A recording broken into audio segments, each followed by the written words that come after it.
Bluff City Media presents the Two Buck Sports Show with your hosts, Rusty Buckets and Uncle Buck. Now, let's get to the show.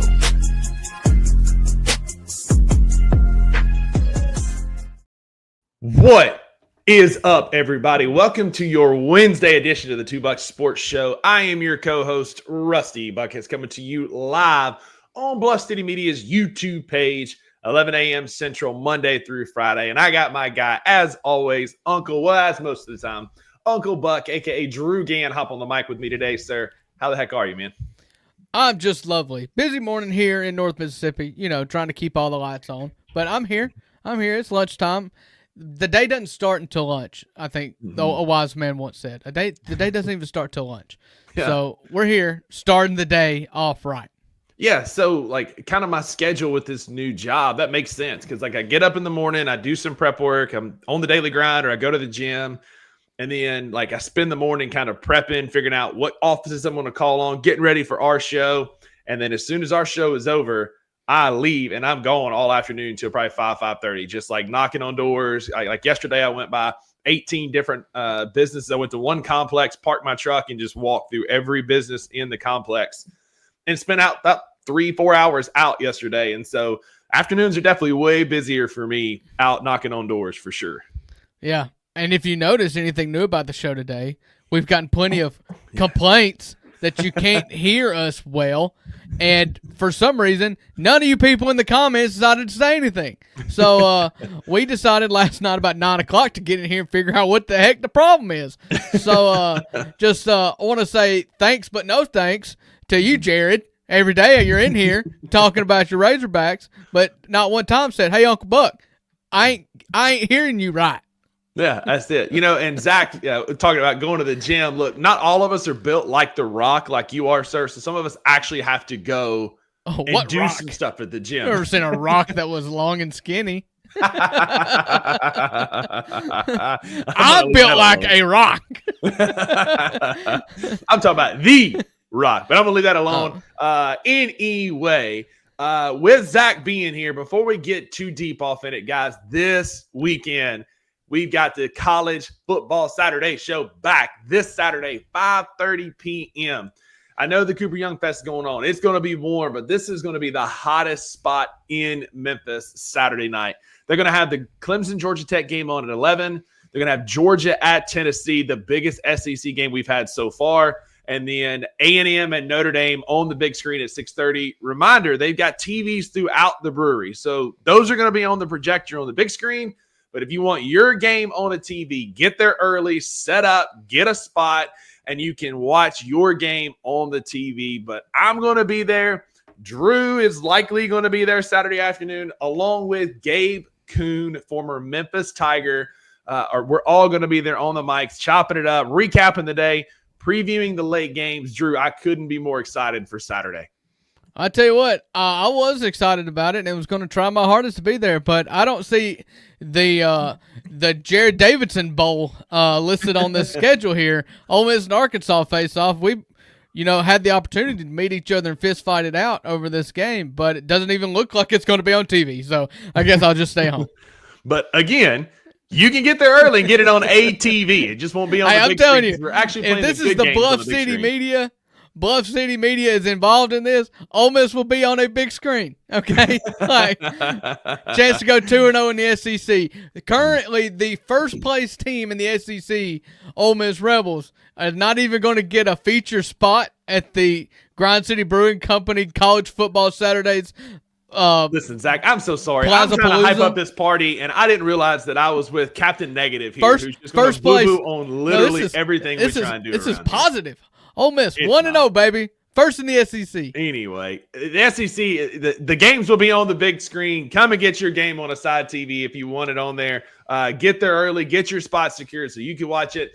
Also, they have just released at Grind City. Let me pull up the text. He sent it to me. Their Steins for Oktoberfest. If you buy your 2025 Stein today, you get a $5 Oktoberfest and Poppy's Fills all of September and October.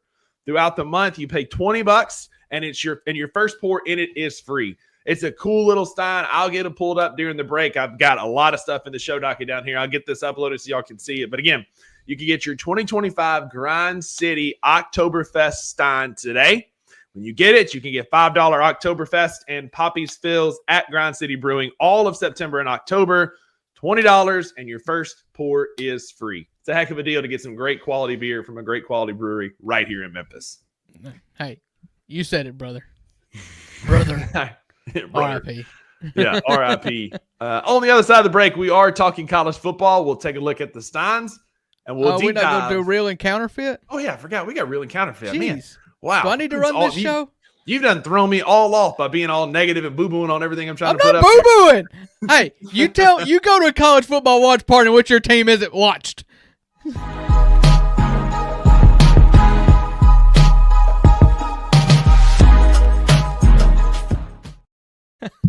This thing is on, right? Like I said, you could get your game on a TV. You will be able to watch it, man. I know. I just want to be featured on the graphic. I'm just anyway.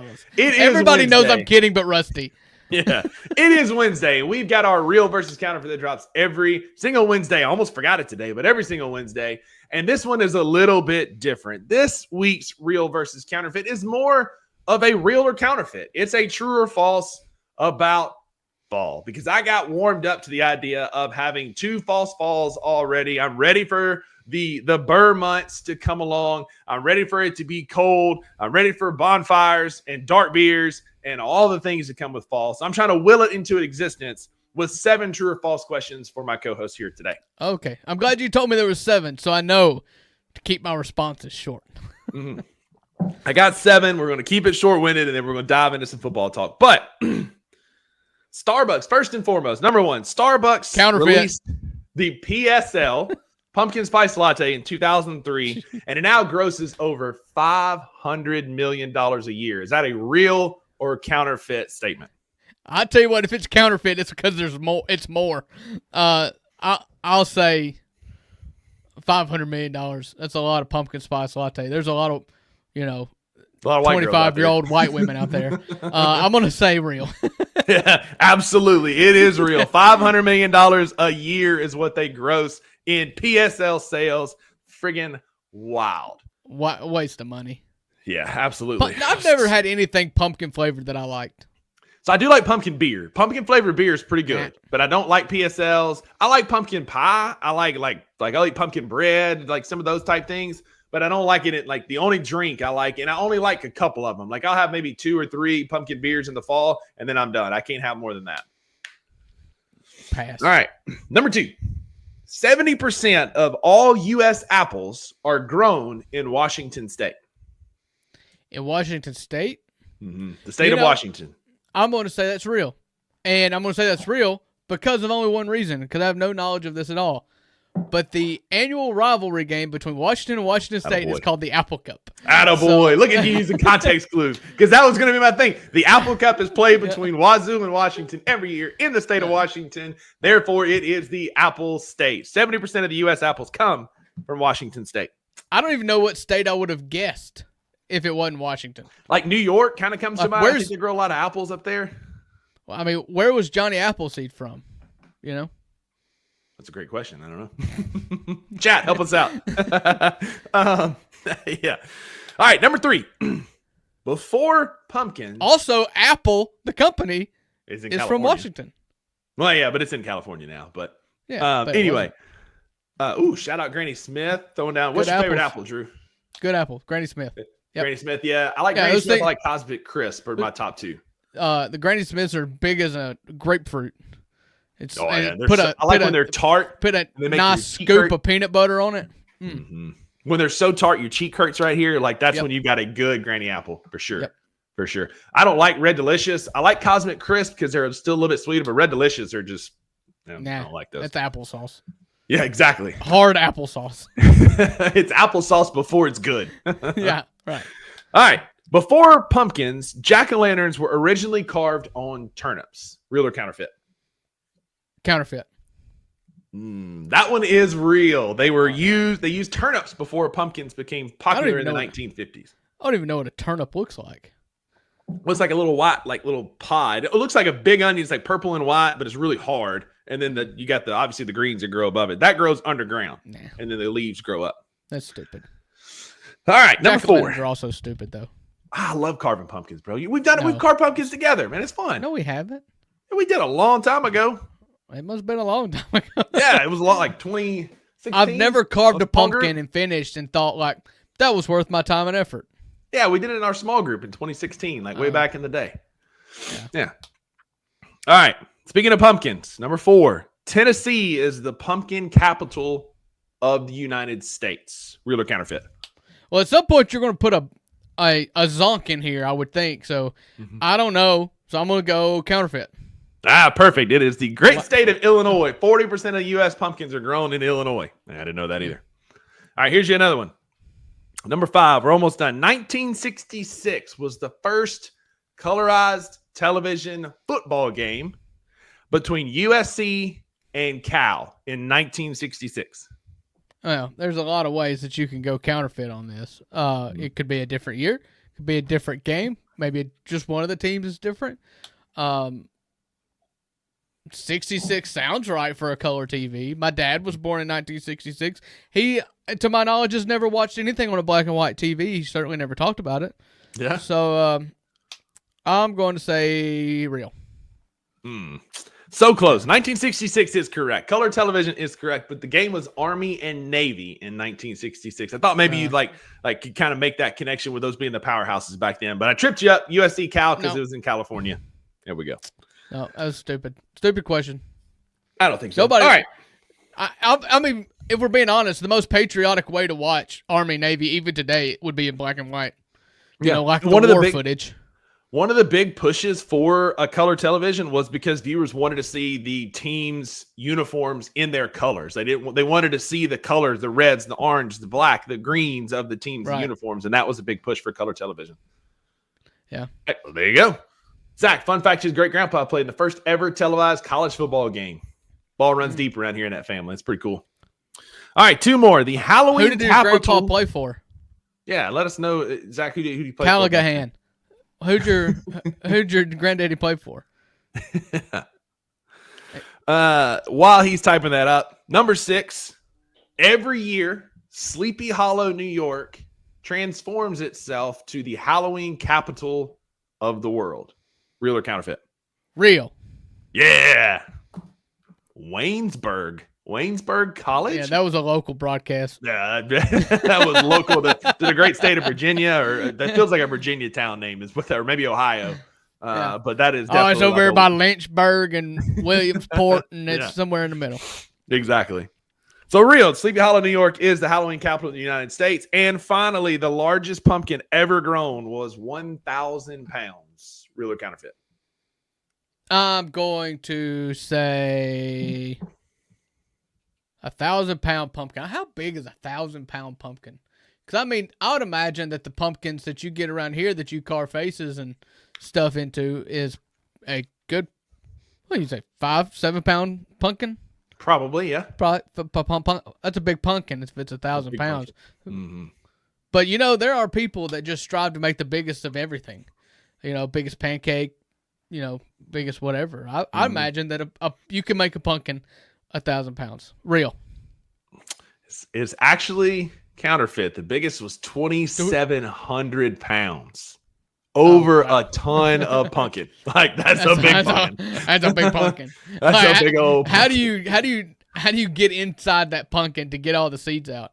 Do you think the seeds are also massive seeds? They're like as big as you. They've got to be as big as you. It's like Honey, I Shrunk the Kids. If you get in that pumpkin. Exactly right. But hey, Drew. Wow. Oh, wow. We got a sham. Wow. Shout out to Jerry. You got a couple that's happened since the show happened. I mean, they're not like massive things, but the NBA will implement a new change for the 25-26 season. Unsuccessful end-of-period heaves will now be recorded as a missed field goal attempt for the team and not the individual player. Those long heaves will no longer impact an individual player's shooting percentage. So expect even more long-range shots from the players this season, which was behind motivation for the change, and the league tested it in Summer League in July. The competition committee has been in support of this adjustment in recent months also. I love it. There's way too often that the players are thinking about their stats and their field goal percentages when it doesn't matter. And looking at you, Luke Kennard. And so, yeah, absolutely. You get a get-out-of-jail-free ticket if you chuck a ball from behind half court. Absolutely. Yeah, speaking of get out of jail free, shout out Malik Beasley for narrowing his list down to a couple of teams that was announced yesterday. But I agree. I want more long-range shots. I want people heaving. I want to see if they can make some of these full-length shots at the end of a half. It's exciting. We've seen it happen. It happens a lot, actually, in the NBA. My favorite being the Steven Adams full-court pass to Ja Morant for the corner three, which is one of the most epic sports plays of all time. We need more of that. Oh, my favorite heave of all time is Jarrett Jack when he was playing for Golden State, and he just baseball threw it, and he threw about 15 rows up behind the stanchion. Wasn't close. There was some more Malik Beasley news, though. I don't know if you saw that or not, but the NBA has said, you know what, FBI, you didn't do a good enough job of investigating Malik Beasley. We're going to investigate with our long arm of the law. I don't imagine they're going to find anything, nor will they want to find anything. No, I don't think so. I think this is just like a formality where they're still going to investigate him and just see if they can find anything. He's going to sign with a team. He's going to play. I don't know that there's anything that's going to prevent him from signing next year. I'm going to tell you this. The NBA is going to end up having to have a hiring spree like the NSA went on a few years back. Absolutely. With as many investigations are open. They're going to be like, you're going to see a Shams report saying, breaking news, NBA hires 2,000 people to help with the workload for investigations into gambling and tampering and circumventing the cap. That's it, man. If you've ever wanted to be a super secret agent, now is your time. The NBA is about to be hiring a bazillion of them, it feels like, to complete these investigations for sure. You definitely don't get a badge and gun. No. So you just get a formality and a title is all you get. But before we go to break, as promised, you can get your 2025 Stein at Grind City Brewing starting today. Get $5 Oktoberfest and Poppy Spills throughout all of September and October. It's $20 and your first beer is free. And a great little picture of the Stein there. It's got the cool Grind City logo on it, which I'm a big fan of. I'm actually wearing today, obviously, as we're getting ready for our show this coming Saturday. But get your Stein at Grind City today. On the other side of the break, we're going to talk college football, deep dive on the Grease poll, and we'll see y'all then.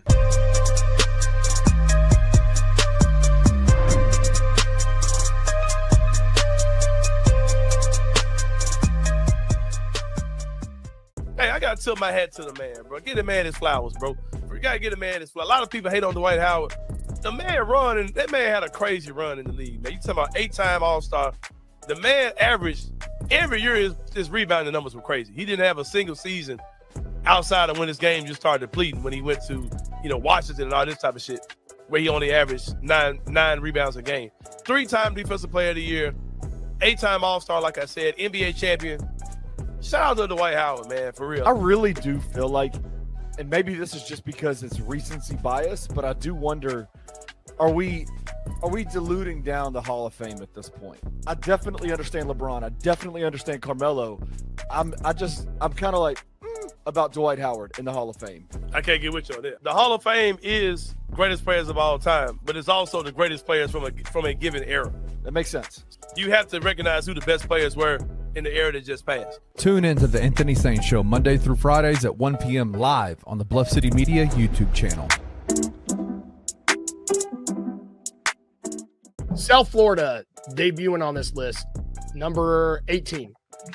2-0. Yeah. Memphis Tigers also got one vote on this. I think College Game Day should be in Memphis for that game because, like, the atmosphere on Beale Street was second to none. I'm beating the drum now. Kenny, clip this, get it out as much as you can. We want College Game Day in Memphis on Beale Street for the Memphis South Florida game if both the teams keep winning. Yeah. And it looks like they will. Jared, I'm sorry, brother, but I think Memphis is going to upset Arkansas. I think you're going to have two undefeated teams playing each other. Come on, game day. Come back to Beale. There's very few environments where you're like, I want to be there. I want to be right there. An iconic place to do game day. We're known as a basketball town, but people love their Tigers football. Tune in to The Daily Grind with your host, Luke Hatmaker, every Monday through Friday at 7:30 a.m. live on the Bluff City Media YouTube channel.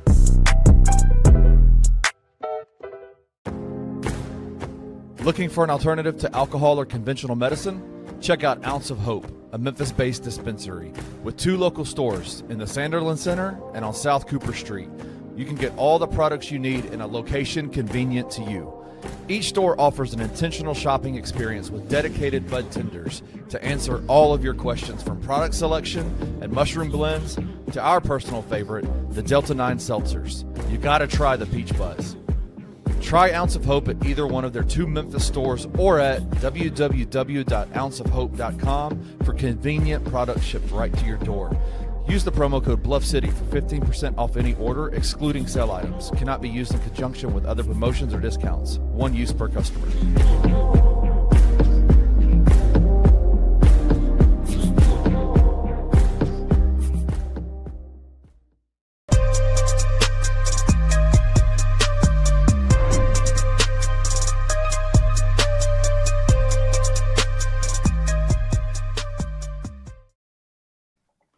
Welcome back to the Two Buck Sports Show. I'm your co-host, Rusty Buckets. Checking in again with Uncle Buck. Uncle Buck, it's that time of the year, man. College football is in full swing. We've had upsets. We've had big wins. We've had high flying. We've had last-second heartbreaks. College football season is off to the races. And what better way to celebrate it than with your creation? Tell them about what we're about to talk about. Yeah, it's our second annual edition of the Grease Poll. For any of you rednecks out there, or not rednecks out there, that doesn't know what us rednecks are talking about, when we say Grease Poll, it's something that happens at the rodeo. Typically involves a bunch of little kids, and you stick a flagpole in the ground, you grease it up with butter, whatever, and you say, hey kids, there's $5 at the top of that pole, see who can get it.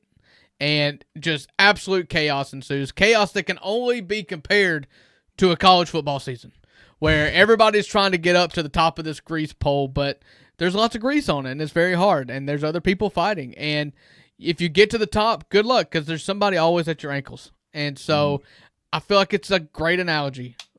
It's awesome. It's college so football good. rankings. Yeah. So this is our greased poll. P-O-L-L. Yeah, so Drew went first last week, so I'll give you mine first this week. Up first is the Rusty Buckets Greased Poll for the week. At the top, not a lot of change. Still got LSU up there at number 1, Ohio State at number 2. They're 2 undefeated. They have 2 of the best wins in college football so far, and I'm pretty high on both of those teams.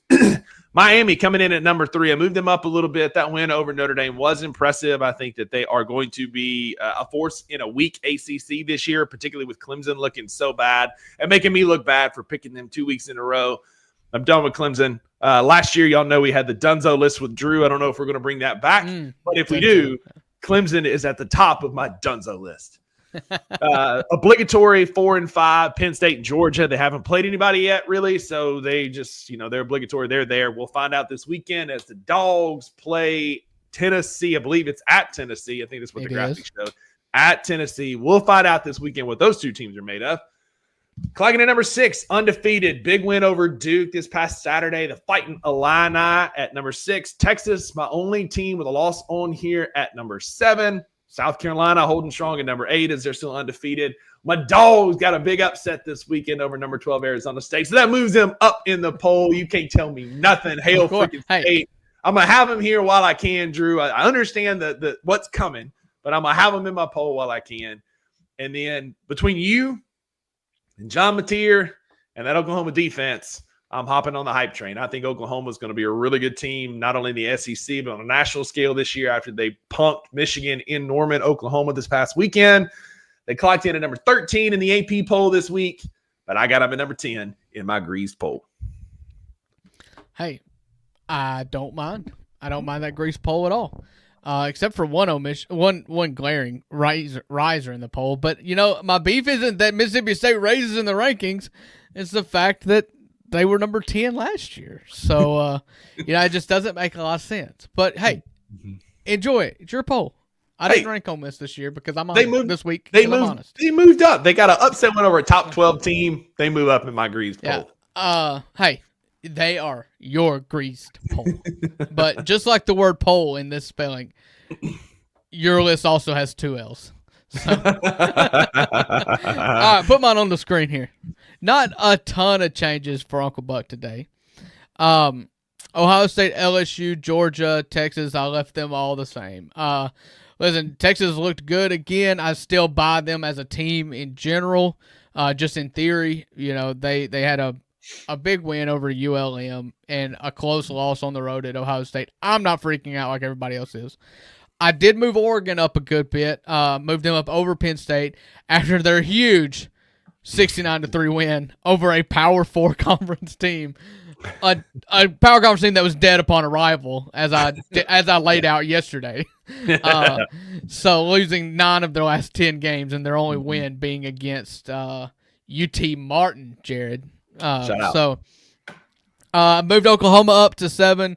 Big win against Michigan at home. I thought it was a convincing win. I was high on Oklahoma anyways. I moved up Florida State, moved down Miami a touch, just basically because Florida State just continues to dominate.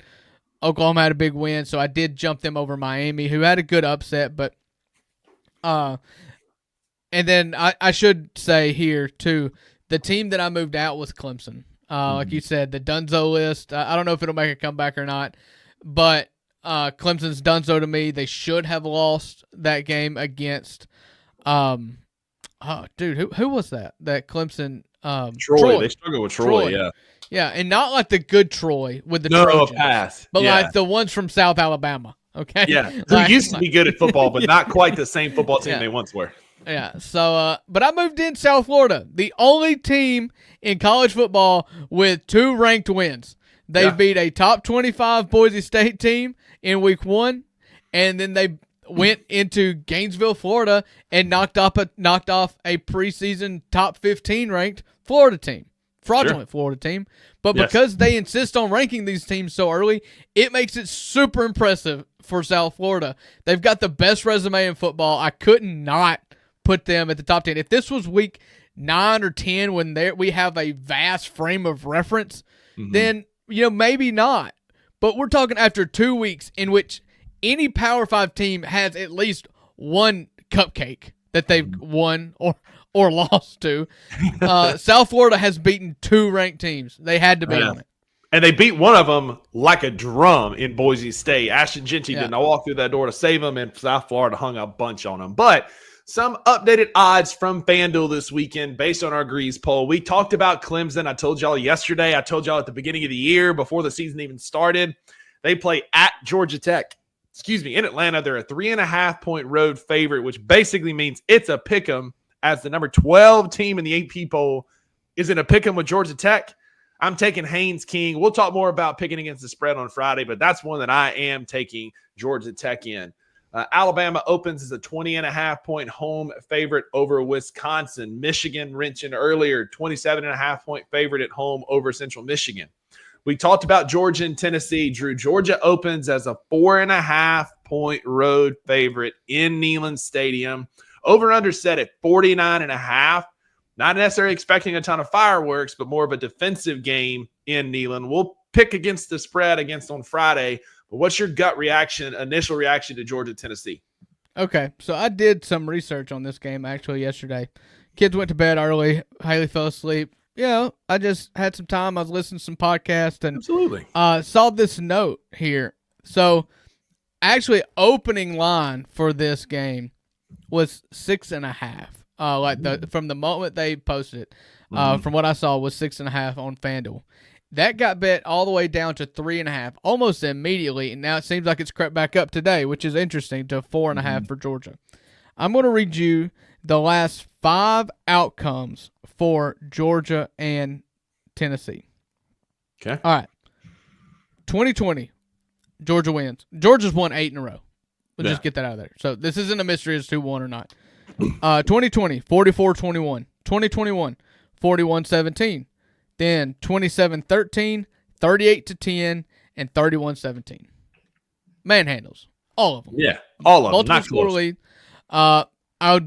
This is one of those situations where I would feel like an absolute fool if I took Tennessee and Georgia just beats them again. All right. So you kind of just have to roll with the dogs on this. They're not down. They're really good once again. They have not shown any reason for me to think that they've sat down, but they've not played anybody either. So it's a good first test, go to on the road in the Neyland Stadium.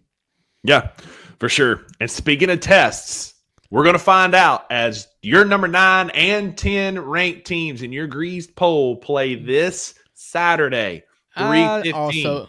I thought about that a little bit. You've got too. South Florida plays at Miami with an opportunity to be the first team in the country with 3 ranked wins, including 2 in the top 15, 1 in the top 10, and top 5. They travel to Coral Gables, and Miami is a 17.5-point favorite at home on the CW, as Jared says. It's very deep on one of those weird channels. But you've got South Florida visiting Miami, Drew. Talk about some fireworks early in the year. Yeah, I mean, that's a fun game. That is absolutely this is a game that nobody would even have on the radar. Listen, South Florida is still in the American, correct? UCF went to the Big 12. South Florida is still in the American. If you are a Memphis Tigers fan, you need South Florida to lose. We're getting to the point now to where it's like a zero-sum game. All the conferences are filling up. We don't know what tomorrow holds, but I imagine that you're going to see conferences expanding a little bit more. Sure. But every major conference has at least 16 teams at this point, if my math is correct, and I'm not forgetting something. It changes so much lately. It wouldn't surprise me if I was a little off there. But regardless, fewer spots now than there were, and South Florida being peak of powers when the ACC or the Big 12 or the Pac-12 decide to make a phone call, you don't want to go head up with South Florida and them be world beaters and you not. I think Memphis is really good, but as a Memphis fan, you're probably rooting really hard for Miami. You are, unless South Florida then comes to Memphis and you just dog walk them and you beat the team who's beating the team. It's like Michael Scott. I didn't entertain the crowd, but I entertained the man who entertained the crowd, right? It can go one of two ways. Yes, right. South Florida will have an incredible resume, but if you beat them when you play them later this year, then your resume is better because you're 1-0 against that team. Yeah, but you've got to beat them and have a better program. Memphis' biggest feather in the hat is FedEx, and I can't imagine how that hadn't gotten them anywhere yet. But anyways, about the game, I'm taking South Florida if you're giving me 17.5 points. I don't care. Absolutely. Until proven otherwise, you daggone right I'm taking South Florida at least on the points before we get before it gets any further than that. I don't know that I'll take them to win. We'll talk more about that game on Friday. But looking at the slate, there's some decent games for this weekend. Shout out to college football for having some better games. Yes, there's been a lot of cupcakes and powder puff football and rock fights and stuff throughout the early parts of the season. But we're going to have a fun time on Friday's show picking against a FanDuel spread when you've got Notre Dame A&M, Florida LSU, Arkansas Ole Miss, South Florida Miami, Vandy, South Carolina is going to be a great game. We're going to pick 8 games on Friday, and there's going to be 8 solid games to pick from, Drew. I wish they'd put, and I'm not really a fan of I like my games to be on Saturdays. I don't like a lot, but Vandy, South Carolina, put that sucker on Friday night. Thursday night, give me something. I was just lost yesterday. I don't know about you. I don't know if you tried to watch TV yesterday. Yeah, there was no games on. What was I supposed to watch? Major League Baseball? I watched the paper. I started watching the paper, the Office spinoff because I'm 3 episodes in. It's not bad. I tried to go in like no reservation. Like this is Right. not like The Office. Like trying to be completely unbiased, and it's growing on me. Like it's getting better. It's getting better. Well, if you put yourself back into the mode pre ever watching The Office, you knew it took a minute. The most important part of The Office, and when it comes to like whether or not you fall in love with it or not, is you have to have enough time to get invested in the characters because it's not jokes; it's just personalities. So Exactly. give it some time. Have you watched it yet?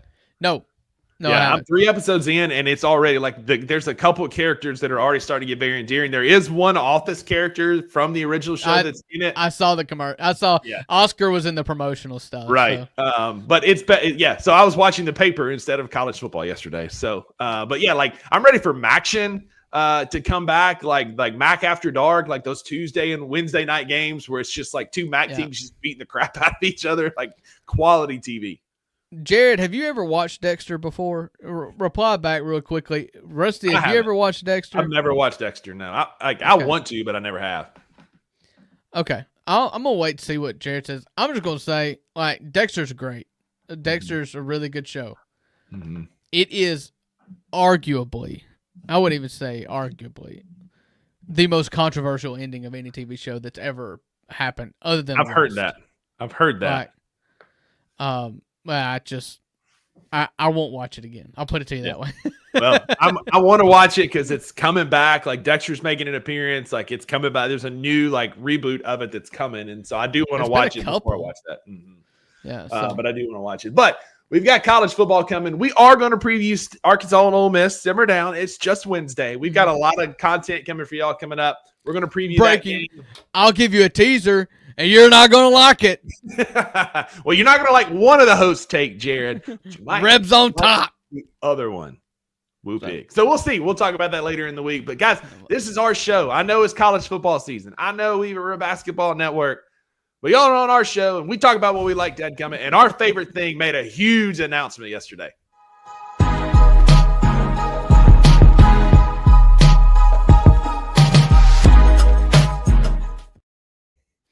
Yeah, Rusty, we're at the time of the off season in which any little nugget kind of gets you excited, get your blood pumping a little bit. You know, baseball season kicks off Valentine's Day, which is the perfect gift for any wife. It's just a fresh new season of college baseball. But here we are, first week of September in the year of our Lord 2025, and we got a nugget. And that nugget is a schedule. And so it started leaking out SEC-only schedules, or every team's SEC schedule, and then it followed later in the day with just a massive drop from every single school, the whole calendar for the 2026 college football season. And listen, I text you, and I was like, this is brutal for the Rebs. And, of course, you said, this is brutal for Mississippi State.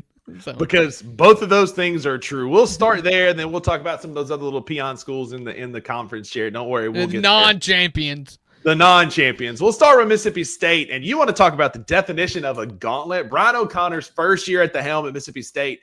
Drew, if we come out of this at 15-15, we're talking like coach of the year type candidate because we run through defending national champs. We run through bitter rivals. We've got Arkansas to start, Vandy, Ole Miss, Georgia, Tennessee, South Carolina, LSU, Texas, Auburn, and A&M to wrap up the season, as you see here on your screen. But like, that is the definition. If you know SEC baseball, like we're taking every single best school's shot because Georgia has been good over the last few years. Tennessee just won a national championship. LSU won a national championship.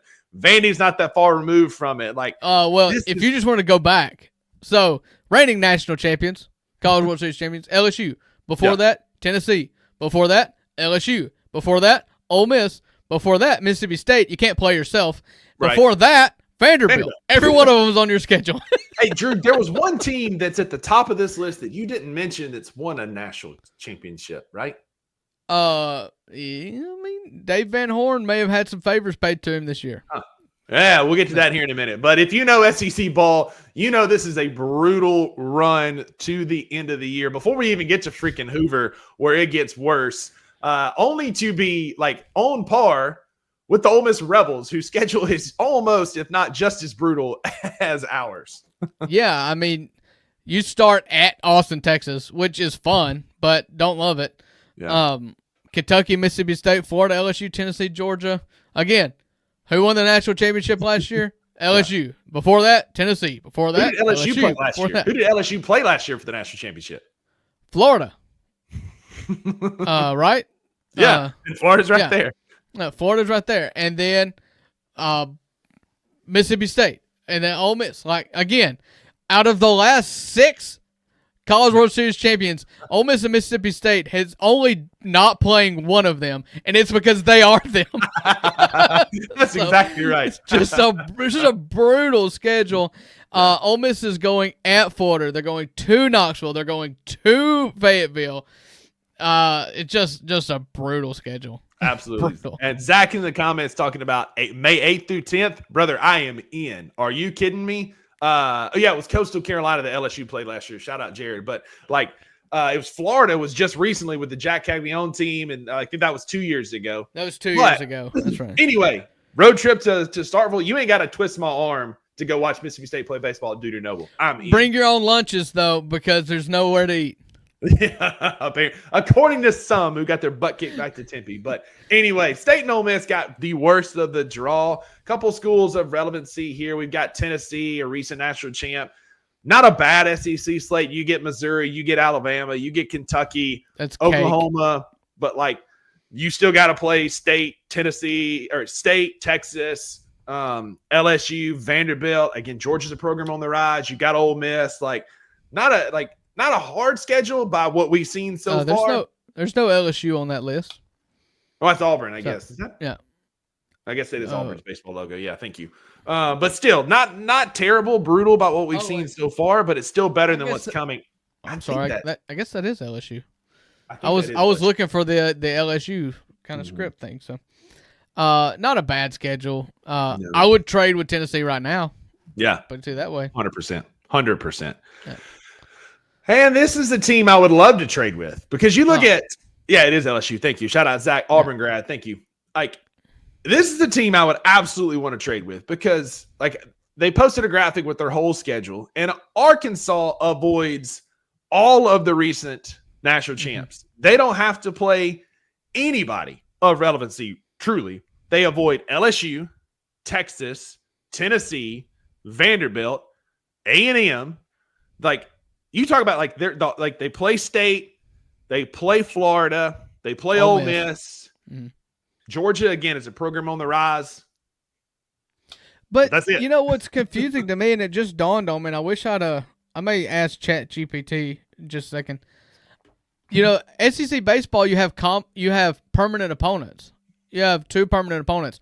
I thought LSU was one of Arkansas's. How in the world does Arkansas get off without playing in the boot series, that's the football rivalry. I don't understand that.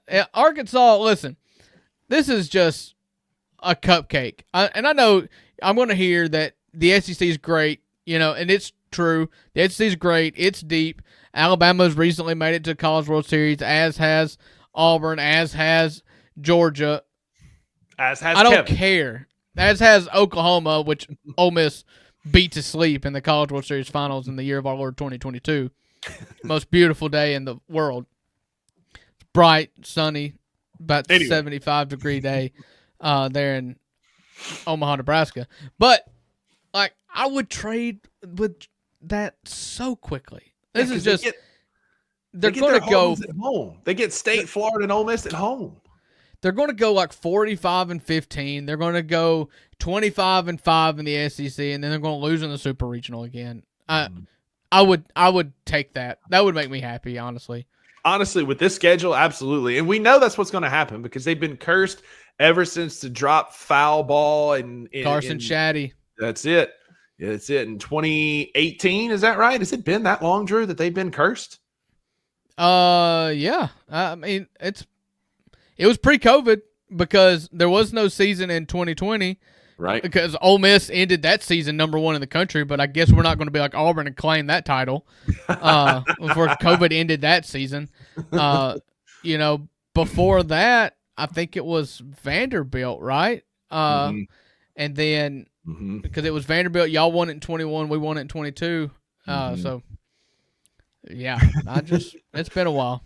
I mean, it has been a while that Arkansas has been cursed. There's going to be a lot more college baseball coming. Your home for college baseball on Bluff City Media is the $2 Sports Show here live every Monday through Friday at 11 a.m. Central. Whether we pre-record or we're here in the studio with you, you get a show live at 11 a.m. regardless of what may happen in our personal lives or our work lives. But just a reminder, this Saturday we'll wrap up with college football. We've got Clemson, Georgia Tech, Georgia, Tennessee, A&M, Notre Dame on the big screens. We'll have Ole Miss on a side TV. We're going to have Mississippi State on a side TV. We're going to have all the games.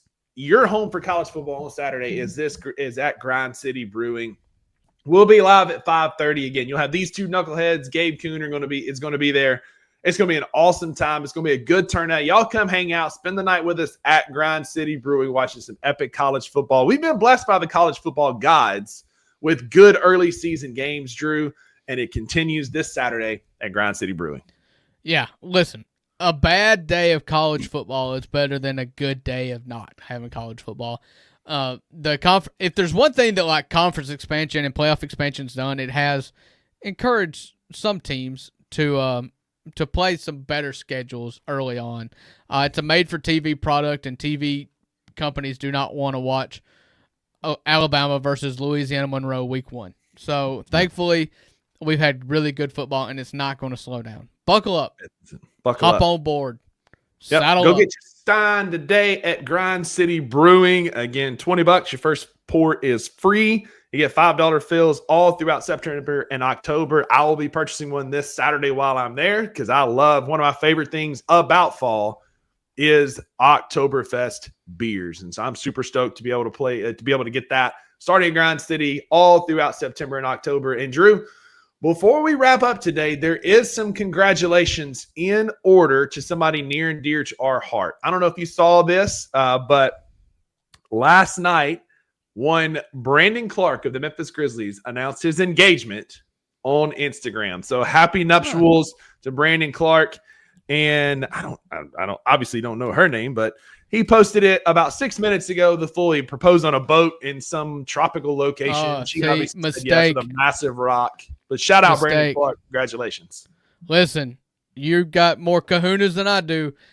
I was proposing on flat earth on a floor that had no cracks. That was my rule. Like, I was scared to death I was going to lose that ring. You see so many failed proposals because the groom-to-be has dropped the ring in the ocean. Like, no way. Not leaving it up to Mother Nature. Maybe the problem is the percentage of my income it took to buy a ring is far greater than the percentage of Brandon Clark's income.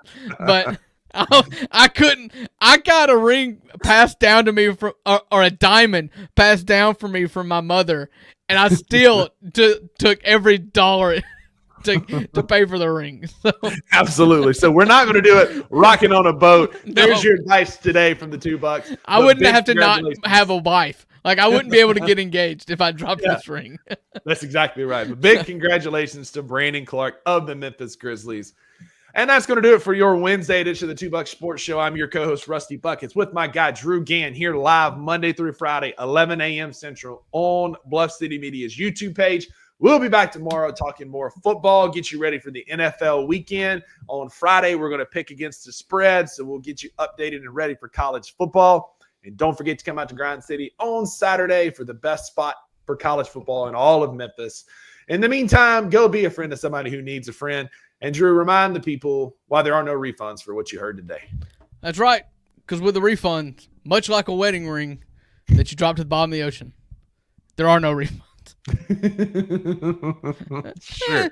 Just like a ring that you drop to the bottom of the ocean, there are no refunds with the $2 Sports Show. You always get what you pay for. Yeah. Come on, get it out. All right, we'll see y'all tomorrow. Thank you for listening to the $2 Sports Show. If you enjoyed this episode, leave a rating and a review wherever you download your podcasts. Also, like and subscribe to Bluff City Media's YouTube page. We'll see you back here next time.